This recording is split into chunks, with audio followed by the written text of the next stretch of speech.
বিশ্বের অন্যতম শিল্প ও পর্যটন নির্ভর দেশ ইতালি তাদের শ্রমবাজারের ঘাটতি পূরণের লক্ষ্যে এবার ৩ বছর মেয়াদী ৫ লাখ শ্রমিক নেওয়ার সিদ্ধান্ত নিয়েছে।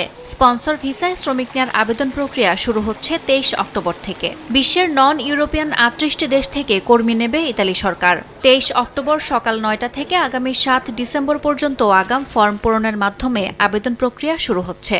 অন্যান্য বছরের চেয়ে এবার এই আবেদন প্রক্রিয়ায় জটিল আইন প্রণয়ন করায় দক্ষ ব্যক্তি এবং সঠিক মালিক ছাড়া আবেদন করা অনেকটাই কঠিন।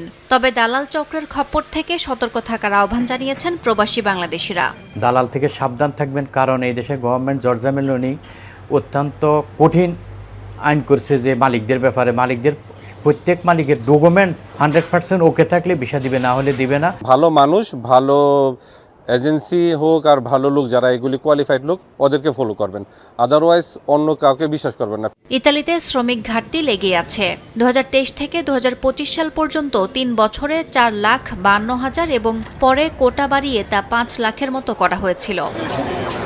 ২০২৬ সালের জন্য আবেদনকারীদের ক্লিক ডে অনুষ্ঠিত হবে ১২ জানুয়ারি, ৯ ফেব্রুয়ারি, ১৬ ফেব্রুয়ারি এবং ১৮ ফেব্রুয়ারি।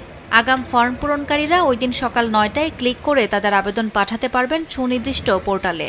এবার স্বয়ংক্রিয়ভাবে মালিক এবং শ্রমিকের তথ্য যাচাই করে সঠিক ব্যক্তিদের ভিসার অনুমতিপত্র দেয়া হবে। ফলে বাংলাদেশিদের জন্য ঢাকায় ভিসা প্রাপ্তির ক্ষেত্রে হয়রানির শিকার হতে হবে না বলে মনে করছেন সংশ্লিষ্টরা।